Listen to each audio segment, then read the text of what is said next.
Richard Atijigbe. I'm the staff of the Federal Ministry of Works and Housing, Mabuchi. I'm actually here regarding some issues of employment racketeering that has been going on in the ministry for years, precisely from 2019 till date. Yeah, so, in the course of performing my duties as an admin officer in the appointment unit, I discovered that we were documenting newly recruited staffs who came in with fake letters of appointment from the Federal Civil Service Commission. And in course of scrutinizing their letters, because I was a schedule officer then, I was HEO appointment, I discovered that most of the letters were very, very irregular in terms of the indentation, the signature, and even the body of the letter. So I raised the issue up then to my unit head, Mrs. Bosede Franklin Omoni, but she dismissed me casually because, unknown to me as at that time, she and even my director then were part of the racket. They were part of the cabal involved in it. So I took up the matter. I met my DD, even up to the director then, Mrs. Murayo Alimi, before she retired, but they all brushed me aside. So when the new director came, Mrs. Isang Iwara, I approached her with evidences of these fake letters of appointment, and she ordered that we stop documentation and we should compile the list of all newly recruited staffs, sent back to the Civil Service Commission for authentication. Now, the Federal Ministry of Works is the pool office for only engineers in terms of surveyors, electrical engineers, mechanical engineers, and the likes. But a striking feature on some of these appointment letters was that some of them, the higher data processing officers, they came directly from the Civil Service Commission, which was an anomaly. Normally, when the Civil Service Commission recruits, they post them to head of service based on the vacancy declarations that we give every year. And head of service uses discretion to post those people to different ministries based on vacancies. But their letters stated that they should come direct from the Civil Service Commission to come to Ministry of Works to document, which was an anomaly. So in the process of documenting some of them, when I raised some of those issues, I had a conversation with one of the newly recruited staff, one Kingsley Ofo, and I was questioning him because his own was the most obvious amongst most of the letters. So in the course of discussion, at that day when he came for documentation, he actually didn't want to open up, but I think he felt something was wrong. So the next day when he came, he met me and told me that the way I spoke to him yesterday and regarding his letter, that his mind was not at rest, he couldn't sleep. So he discussed with his brother that helped him to facilitate it. So the brother asked him to come and speak to me to find out if his letter was actually fake and if there was something that could be done. So when he came, he met me in the office and said he wanted to speak to me. So I told him that we could speak in the office, but he insisted. He said no, that the office has what he wants to discuss. He doesn't want anybody to hear. So I said, okay, let's step outside. So he brought up the issue that, please, I should tell him what actually is wrong with his appointment letter, because they paid money, that they paid 2.5. They've already paid 2 million naira, and they had a balance of 500,000 to give to somebody in the ministry after he was documented. That was the agreement, and the person has been calling him, that he actually came to see the person. That was the day before that discussion. So I now told him that, but I was asking you questions yesterday regarding this letter, and you thought I didn't know what I was saying. I told him, yes, in all certainty, this letter is fake. So wherever you get it, you got it from, rather, you should go back and meet the person and collect your money. But as for this letter, it's fake. Even if you are documented, you would have issues. So he was trying to plead that since I'm the only one that knows about it, that I should let it slide. I said it's not possible because I'm putting my life and my job at risk. If I do that and something comes up tomorrow, I allowed you to be documented, so it will fall on me, and I cannot in good conscience do that because you're not the only one. Several other people have come with such types of letters. And the issue, you think I'm the only one that knows. No, the whole department is aware that there are prevalence, a lot of fake appointment letters in circulation at the moment. So it's not something that I could let slide. So while we're talking, his brother called. So unknown to him, I could understand Igbo. So he was speaking to the brother and told the brother that he's even standing with me. So the brother said he should give me phone. I rejected, so he put it on speaker, and the brother was like trying to convince me. He even made an offer of financial rewards up to even the same 2 million. And I said, if you have 2 million to give me to cover this up, why don't you give your brother to use it to start something else? As far as I'm concerned, there's nothing I can do, but I can tell you that in all certainty, this letter is actually fake. So I left. So when I came back to the office, I stepped out, I came back to the office, and I discovered that my unit head had already ordered that he be documented. So I approached her and I said, this is part of the people that I told you that their letters are irregular, and we've not confirmed it. It has not been re-authenticated, and he has been documented. This is not part of administrative process. She now said that she was trying to pretend as if she didn't know. So she now asked me to bring the other files of those that had already been documented. So I brought the file. She retrieved his own and put it together. She put it under her desk. So after some time, I started hearing some rumors. So one of my boss called me and said he heard some things about me that they said I was sexually harassing corps members, my female colleagues, that I was collecting money from newly recruited staff for everything I did for them in the process of documentation. And I told him, you know me very well, and if there's something like this, at least by the public service rules, this is a serious misconduct that leads to termination. So I think the right thing is for the director to initiate an investigation, and if it's proven guilty, action should be taken against me. But I'm very sure I didn't do all these things they are alleging, and I told him the reason why some of them are peddling these rumors, because they want me moved from that department because of what I had discovered.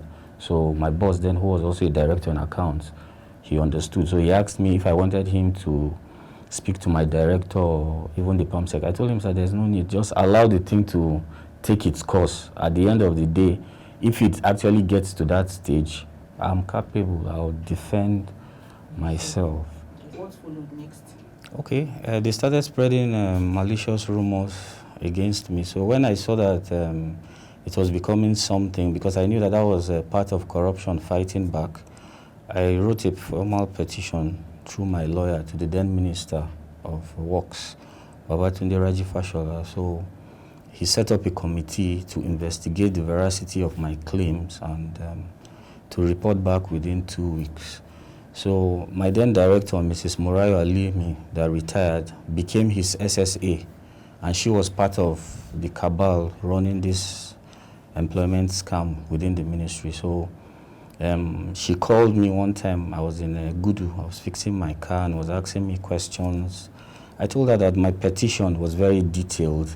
The names, the file numbers, the photocopies of the petitions, they are all, of the appointment letters rather, they are all in that petition. So if there's anything she needed to know, she should refer to the petition. But she was asking me questions that at that time they said I bought a car worth 7 million, the place I was staying. So I asked her that, what do those things have to do with what is on the ground? At least if approval has been given by the minister, there's a term of reference. So I believe these questions you're trying to ask me now are totally out of it. Or are you now trying to establish that I bought a car from the proceeds I was collecting from civil servants? So I ended the call. She kept on calling. I didn't pick. So subsequently, I got a notification on WhatsApp for an invitation. So I informed my lawyer, and we came. They said it was an administrative thing, that I was the only one they could talk to. So they asked me questions, and I kept referring them to the petition because it was as detailed as, but I still told them orally the people involved and how I got to know. So most of them, even at that time, because I asked her to recuse herself, because as a former director in the ministry, now she's an SSA to the minister as a political appointee. by the public service rules, she was not qualified to be in that committee. So I asked her to recuse herself, and she got offended and was asking me what right do I have to ask her to leave that committee, that am I the minister that appointed her. So the then chair of the committee, Mrs. Rufus Egbeba, who was a DDAPD housing then, took over the proceedings. I told them all I wanted to say, and because some of the questions they were asking had no bearing on my petition, so I didn't even go into it. They were asking me about things about my personal life, and I didn't go into it, so I left. So they told me they would get back to me. So after that, I think they investigated. According to them, they would invite other people, and after that, they would get back to me. So they now sent me they now called me that they wanted to still speak with me regarding the issue. I said, you've spoken to me before.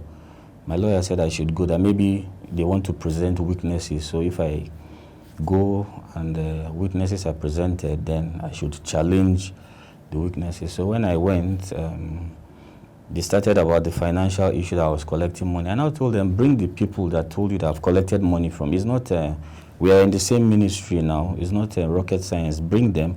So they brought a bank teller of one of the persons that had the fake letters of appointment, one Mary Chinenye Anyam. And they said that she gave me 15,000 to influence her internal deployment because she was a higher data processing officer to the Department of PRS, that's Planning, Research and Statistics. So I just laughed. And I explained to them how that money came about. So because they said 15,000 and the printout from the bank was showing 10,000, and I told them why she gave me that money, because at that time I lost my dad. Even other directors gave me money, and I printed my bank statement. I brought it cycling the names of all my directors, including my director of finance that gave me money at that time. But, you know, they were trying to discredit me so that what people was saying, what I was saying, people would think it was actually not true. But I actually stood my ground. I said, okay, because they also said this lady said she had said that I was wooing her and I was trying to cut her and things like that. I said, well, did she provide any evidence? Because if I'm cutting her, their text messages, their WhatsApp, there's no way I'm cutting a woman that there will be no romantic chat. I gave them my phone. I said, I don't even have her number on my phone or even on my WhatsApp. But if she has my number, go through her phone, check her WhatsApp. If there's any conversation between, that should be evidence. So all of them were, they knew I knew what I was saying. But that Mrs. Morayo, because she wanted to get back at me, because she told me that the temerity I had to challenge government, that I didn't have, that I can't fight them, that at worst I will go to court. I will be in court for 25 years. Most of them would have retired and some would have even died. I said, well, for me, my case is different. The justice I deserve, I will get it, even if it takes a very long time. So I challenged them. I said, bring anybody as far as this Ministry of Works is concerned that can say he gave me money for me to do something. Bring that person to come and say it in my presence. And the allegation that I influenced her posting is totally false. The policy of internal deployment, you are deployed based on your entry qualification. And as a higher data processing officer, the only place she could have been posted to was PRS. No other department, except if after she has been posted to PRS, a department now requests for them if they don't have computer operators. Now I have with me a document signed by the one of the officers in PRS after we had deployed them there, that they have actually resumed. So if she was not capable of being in that department, that document would not have been sent to us, Human Resources, notifying us that she has assumed duty there. So they are just they were trying to just looking for ways to discredit me because I had actually stopped what they were doing. Because you see, the whole corruption of a thing involves the whole Human Resource Department, from the office of the director down to the list, because we have units. Now what they do is when they bring these people, Mrs. Bosede Franklin Omoni, who was my unit head then, she was chief admin officer then, but she's presently deputy director and head of service. What they do is they bring them, they give us instructions to document them. We take them to the registry, they are documented. They are now captured on nominal roll. before processing on eyepiece. Now, in the case of Ofo Kingsley, he was captured on eyepiece within 1 month of being documented. Now, before they are even captured, taken to the Civil Service Commission to be captured for eyepiece payment, approval from the PAMSEC has to be sought. The permanent secretary has to give that approval for them to be captured. But in his own case, and in the case of others, there was no approval from the PAMSEC in his file, which is stated in their own committee report. I have the document here with me. The committee report, the then minister set up to investigate. They accepted it here, and according to them, that 10 of those higher data processing officers all had fake letters of appointment. Now, if all of them, if my claims, because this committee report is an indictment on the ministry, is an admission of guilt on their own part, if they accepted that, yes, they actually documented people with fake letters of appointment, why am I being victimized? Why am I being punished? Why am I the only person that has been recommended for disciplinary action, and I'm at the point of losing my job presently, while the others have been denied promotion 3 consecutive times now, 3 years, because of these particular disciplinary actions? Now, the directors involved and my other colleagues, none of them have faced disciplinary actions. Even in their recommendations in this committee report, they recommended that some others be given query, but they were never given. They were never queried, they were never made to face any form of disciplinary action. Even when I was queried, I responded.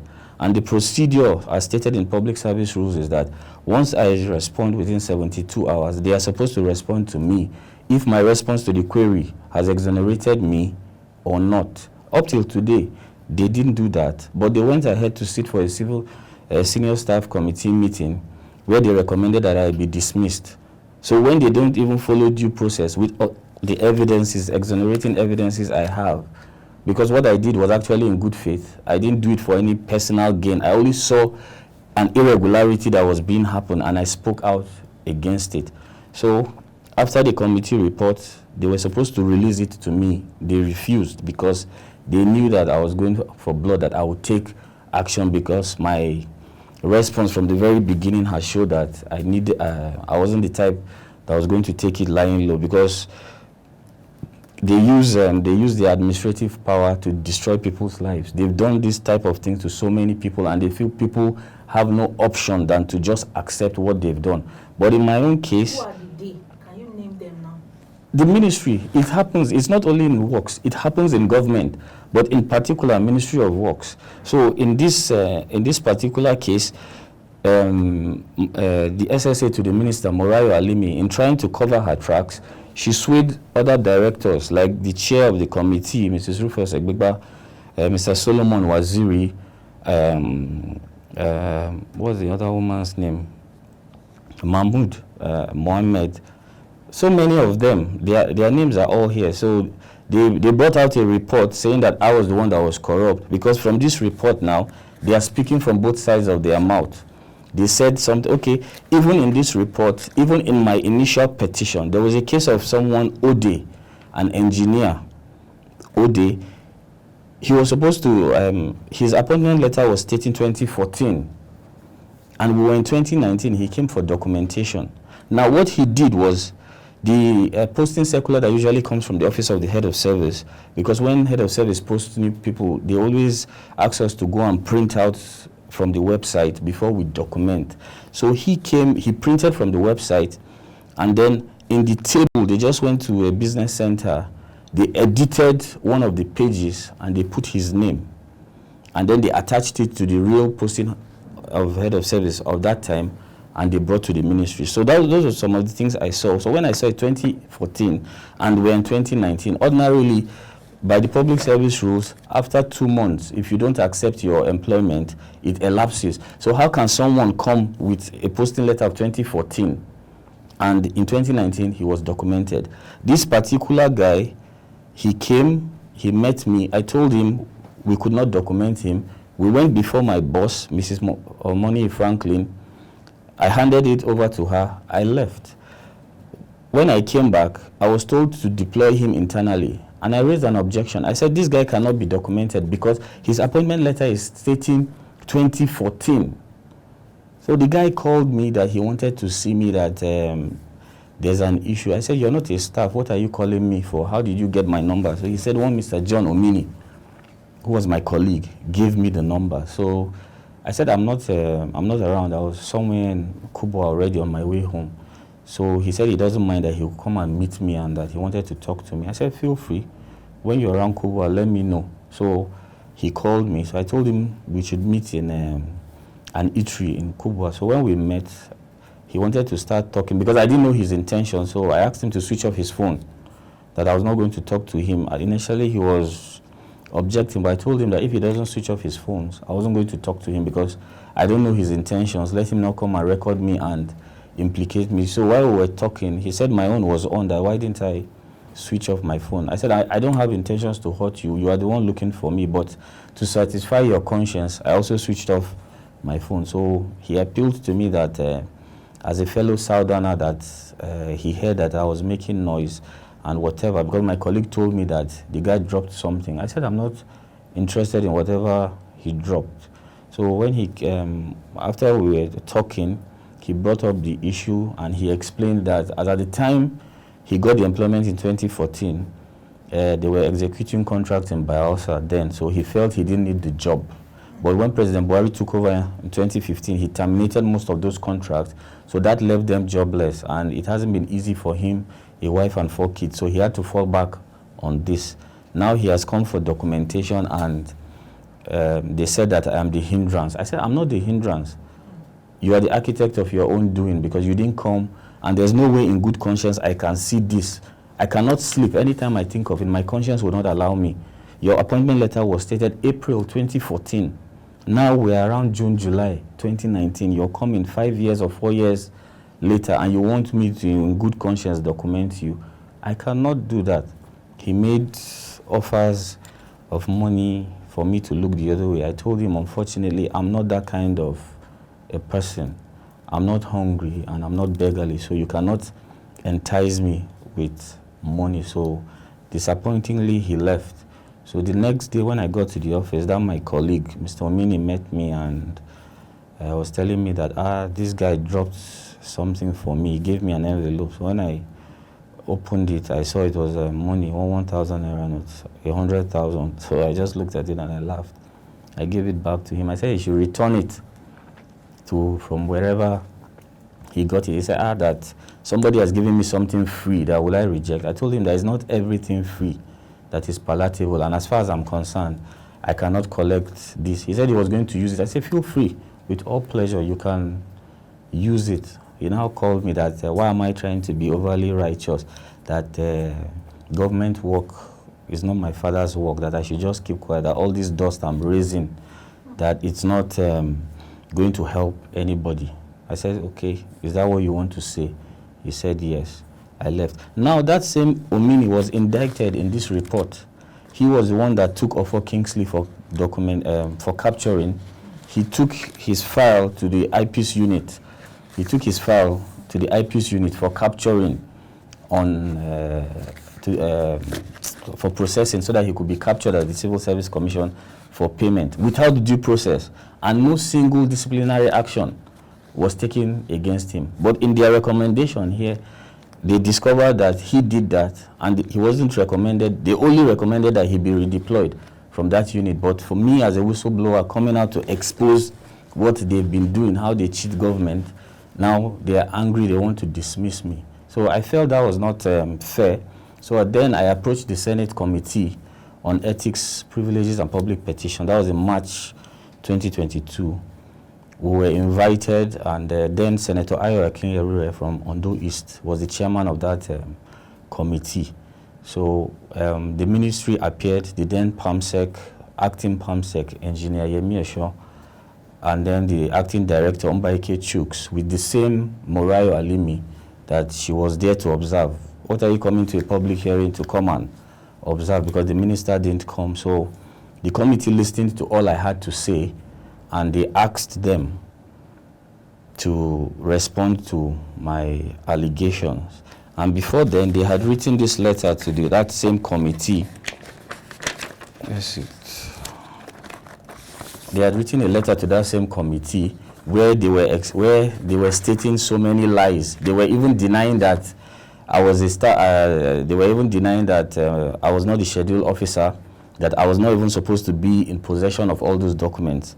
But I told the committee that I had my appointment letters and my letters of internal deployment stating my name, my rank, and the schedule I was to handle. So if I was not supposed to be on that schedule, how come I've been working in the appointment unit and I'm working with them? And since then, they didn't know that I was not supposed to be there. It's now they know because an issue has come up. They know that I'm not supposed to be there. So they couldn't say anything. So they asked them, because even as at that time, there were also junior cadre recruitments, level 6 downward, that we were doing without approval from head of service, because there's usually a waiver they give.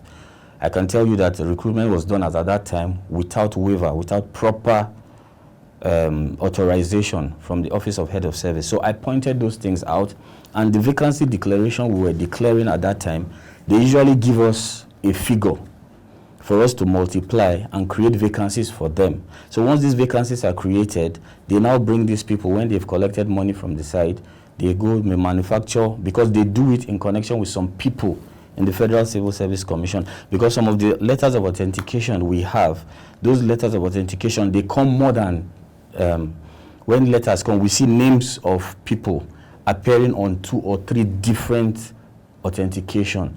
Now, when the Mrs. Isang Owara, the director, then ordered that the letters of appointment be authenticated, we sent a list of 90 names. Can I shock you? When the commission responded, only 26 out of 90 were recruited by the Civil Service Commission.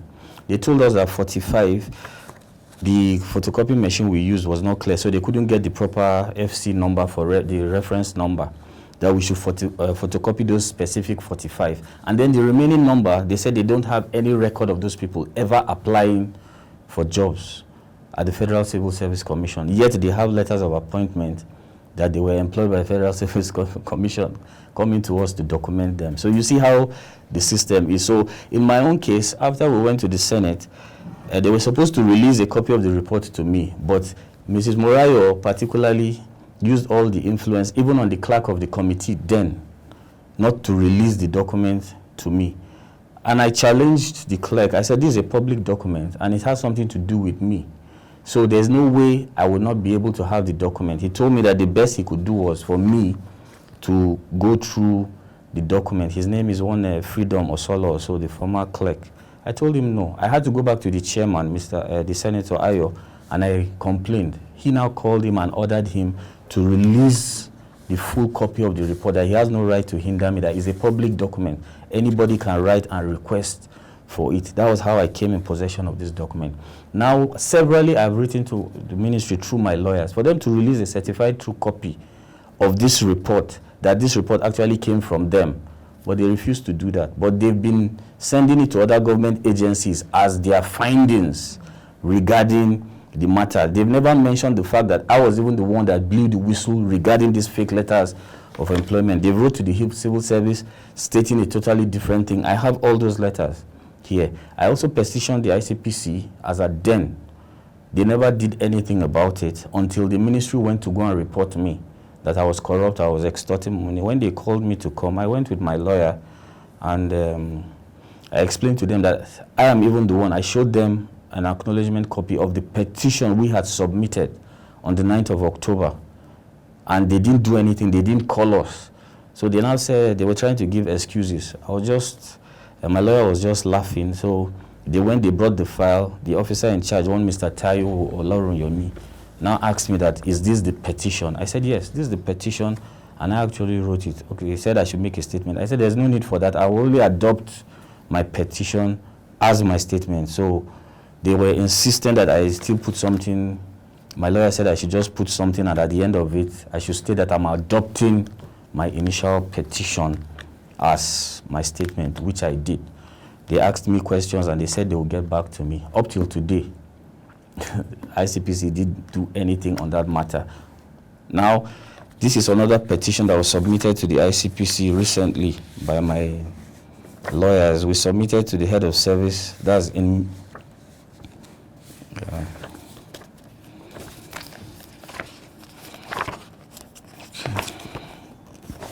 Yeah.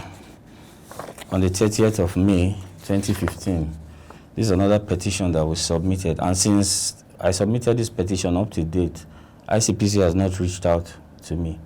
As at then, when I submitted the then petition, I was in the office. One of my bosses now told me that all these places I'm going to, that don't I know that at the end of the day, I'm just only wasting my time. They told me that nothing will come out of it, and true to their word, because they used the influence of the then minister who was close to the ICPC chair to kill the matter, because even the ICPC officer, Mr. Taiwo, told me in confidence when I met him regarding this petition that I should just look for a way to resolve this matter, because they've been asked to step down the matter from the office of the chairman, that for now nothing can be done on this particular matter. So of recent now we just submitted it, like the letter you saw. So we are still waiting for them to call me or my lawyers regarding this recent petition. We've written to the head of service. We wrote to the then head of service before she left. Nothing was done. So now we have also written to this same head of service. This is also the letter to the head of service, the present head of service. So we are waiting for them to look into the matter. We also wrote to the permanent secretary, special duties in the office of the Ministry of Finance. There's a department they call that is in charge of this whistleblower policy. We asked us to write with them, the head of whistleblowing, which we did. So we're still waiting to hear from them up till now. So as of last week, when I called the deputy director in charge of the whistleblower unit, he told me that it was a purely administrative thing and that they were going to forward a letter to the office of the head of service for them to look into it. So yet we are still waiting to hear from them. So the matter was also referred to, we petitioned the House of Representatives Committee on Public Petitions when Mr. Mike Ataba was the chairman, and the ministry was summoned. Now they summoned them twice before he was changed to Committee on Environment. They didn't show up. Now we have a new chairman. As of last week, Wednesday the 18th, we appeared, and still the minister didn't show up, the PAMSEC didn't show up, none of the ministry officials. And this is the third time consecutively that the House of Reps has summoned them without them coming or even writing, because the chairman was aggravated and he said at the next sitting, if they don't come, he was going to issue a bench warrant for their arrest, because he felt that the present minister, being a former senator, should know the implications. When you are invited to the National Assembly, you don't write and give reasons why you are not coming, and you just abandon. If he is not coming, what stops the PAMSEC from coming? In my own opinion, I believe that this issue has caused them enough embarrassment. They don't know how to come and defend themselves because of what I have to say. So they are just using their positions and probably time to just frustrate my efforts at getting justice. You know, I've been victimized, I've been threatened. In the course of this, when the former minister was there, they used the security details to monitor me, to follow me to my house, you know, things like that. I reported it to the police, and instead of the police investigating, they ended up extorting me. I had to write petitions to the CP, even up to the IGP, the anti-vice unit of FCT Police Command. I wrote several petitions. Presently, the matter is at the office of the IGP. You know, the only thing that the OCPCB, that's Public Complaint Bureau, in the first PRO's office was able to do was for them to refund my money, which they refunded the 50,000 naira they collected from me, which they claim was mobilization for them to be able to go and serve letters on the ministry and their officials. Till date, the police has not even done anything to any of its staffs, despite all my petitions to them regarding that. So we also wrote a petition to the Police Service Commission stating what the police officers did, because these are senior police officers, CSPs, and involved. So that is where we are presently. Okay. Did you report to the EFCC? Yes, we did. I have a copy of the report. We wrote to the EFCC, but up till today, They never contacted When was us. that? We wrote, I think about a year or two ago. We wrote. So since they didn't contact us, we bothered. We just felt that powers that be were playing what they usually do. So we just decided to stick to ICPC because we believe this is more inclined to the ICPC for them to look into it and to investigate. Okay, how has this experience affected you? Family-wise, emotionally, and even financially? Well, it's really not has been it has not been easy, but I want to thank God. God has been faithful. I've lost relationships. I've lost friends, even in the ministry now. People I used to be close with, I'm now a persona non grata. I'm an enemy. Everybody sees me because I was deployed to Gwagwalada. We have a field headquarters in FCT. So while I was moved there, a lot of people thought I was already dismissed. I learned some people were even jubilating. They were happy, but anytime they see me come to the ministry, they are surprised that one of my directors even met me, even today, because the PAMSEC was holding a meeting with the staffs regarding, he was complaining about unethical issues that's been happening within the ministry and that they've been receiving petitions from ICPC and EFCC. So he wanted to use that as an opportunity to address the whole staffs before he takes action. So it was from there I rushed down here just to keep to time. So he made mention of steps he was going to take, but my major concern is why have they refused to appear before the House of Representatives?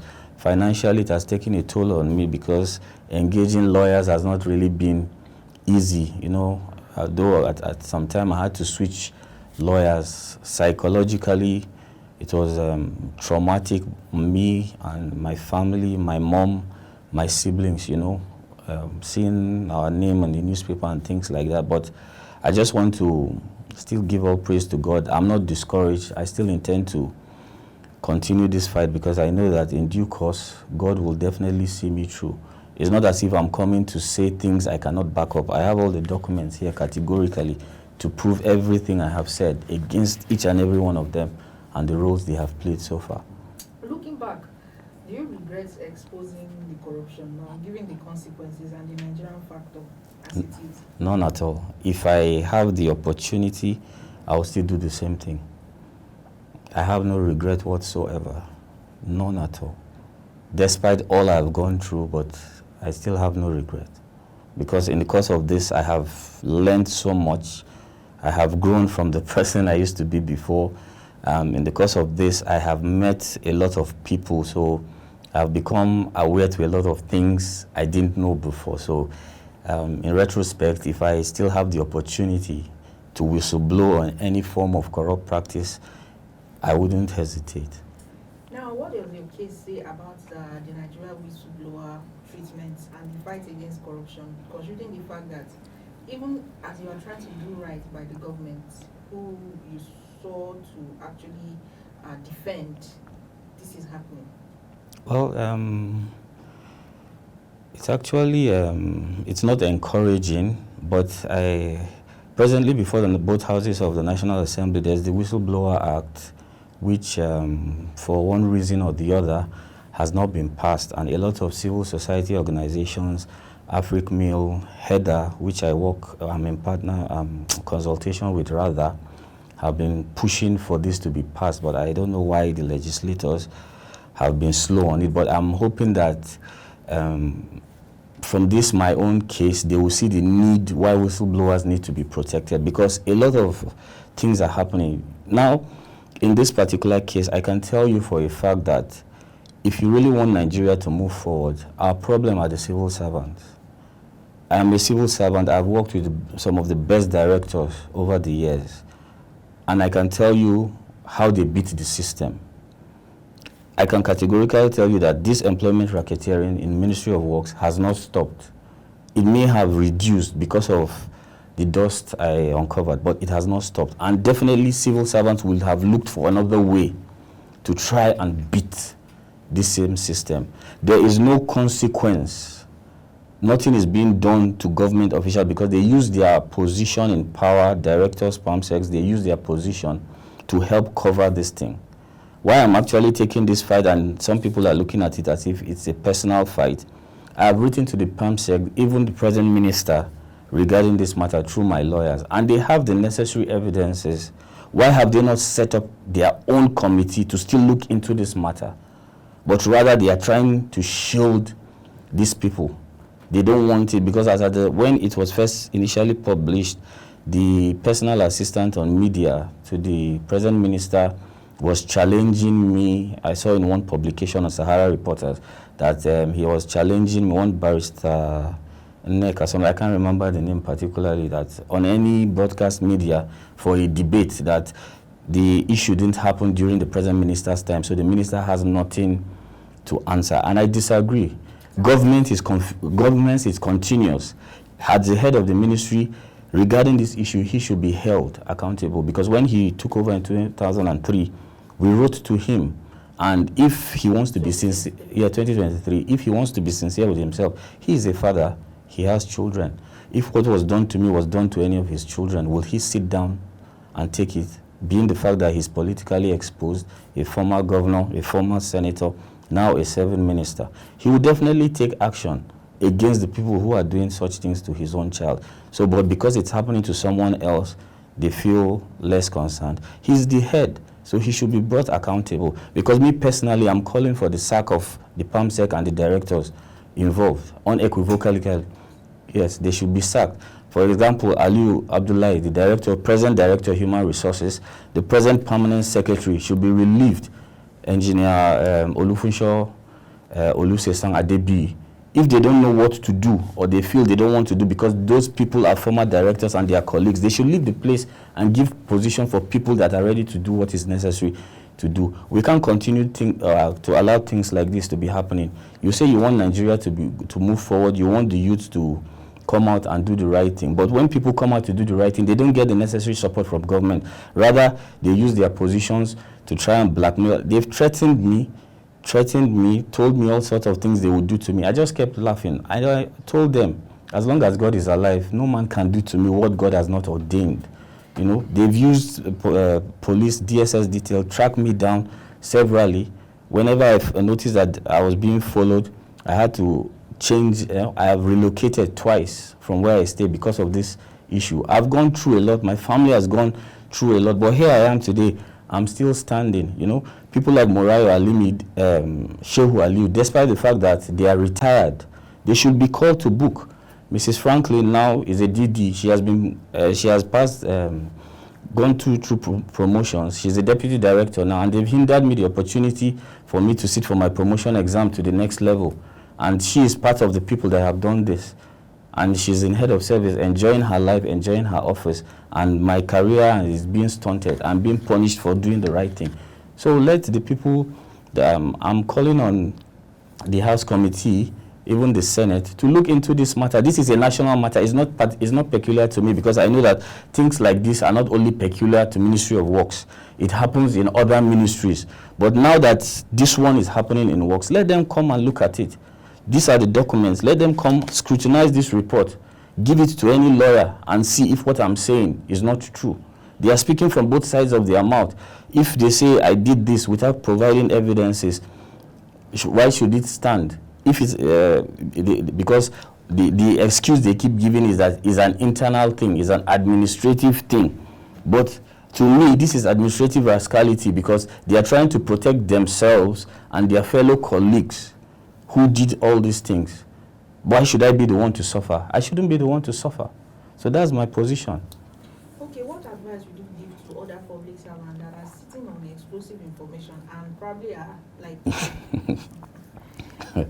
Well, this is a very dicey one, but I will just tell them to do what their conscience tells them. For me, I did what my conscience said, not because I'm a Christian, not because I'm a believer, but because I believe that morally what was happening as at that time was wrong. And I still stand by my word. What they were doing was wrong, and I refuse to be a part of it. And if given the opportunity, I will still do the same without even thinking twice. What if you were to stand before the minister and or probably the president, the minister, and any other, the head of service, what would you say to them right now?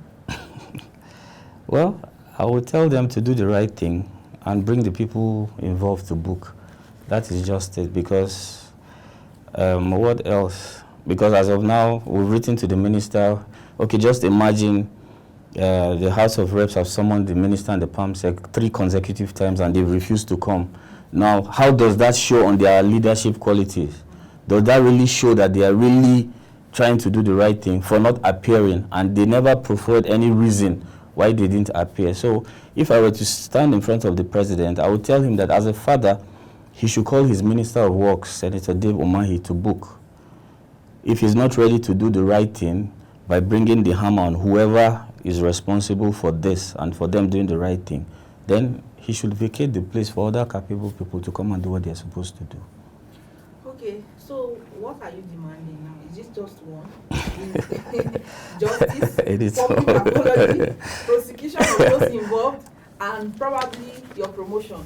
Just tell us. Yes, those are my prayers as highlighted in my petition, because in the first place, this disciplinary action being taken against me ought not to have been taken against me in the first place, because I did what I did in public interest by exposing it. I didn't do it for any form of political or financial reward. So therefore, I ought not to be sanctioned or to suffer, because the whistleblower protection policy that we're presently running ought to give me that protection, because I saw something wrong and I spoke out against it. There are a lot of people that I know, even within my own ministry in other departments, that see things and want to come and talk. But because of what is happening, because in the Ministry of Works now, there is a trend when they use me as a reference point. This in a local parlance, they say you want to do like Richard did. You understand? So most people are scared to even say anything. You know, even when I go to the ministry, some people don't want to stand with me because they don't want people to see them being associated with me. It looks as if they are the one giving me information, because my bosses are always wondering how I'm always abreast with what is happening part-time, how I get up-to-date information. So I'm like a plague. Everybody is avoiding me. But in all honesty, I have no regret. I have no regret. So my prayers, just like stated in my initial petition to the House of Representatives, I deserve a public apology from the ministry for all I have endured. I deserve a public apology, which is one of my demands, and my promotion. I'm supposed to be a principal executive officer too now, but I'm still a senior executive officer. They denied me promotion, and this year my mates will be due for another promotion. So my prayer is that national promotion should be granted to me, for me to be at par with my colleagues, my entitlements paid, and the ICPC should do what they are supposed to do. They have the evidences to put these people behind bars, so they should come out and do their investigations and do the needful. Any word to Nigerians who are watching now and probably are just wondering if this country will ever move forward with all the Of course, Nigeria will move forward. We have a lot of bright minds. We have capable minds. Nigeria will definitely move forward. But I think we have a psyche that we are working with, and because I believe personally that we can't keep professing evil and we expect good to come. We have to see good in our own selves before we can be able to see good in others. You understand? Nigeria per se is a very blessed country. Nigeria is a country that has capable minds. We've had professors, people that have broken records in different categories. Even amongst the youngs, you see people, even as at SSC and JAM level, you see the level of, all we need to do is to change some of the mentalities, you know, the wrong psyche that we have been using that is making us feel as if Nigeria can never be better. Other countries that are far ahead of us today, they didn't just get there by saying, they got there by action. That's why I'm appealing to the National Assembly to pass this Whistleblower Protection Act, the bill before them, pass it into a law. And I'm telling you, if it is being passed into a law, you see that a lot of these corruption issues that we are facing today is going to reduce, because once people feel that they are protected, the law gives them that protection and immunity. A lot of people will say things that you'll be so shocked to hear. I know we've heard things that people are shocked about, but when some people will still come out with some things to say about some things, you'll be so amazed at what are the things that you're going to hear. So that's it.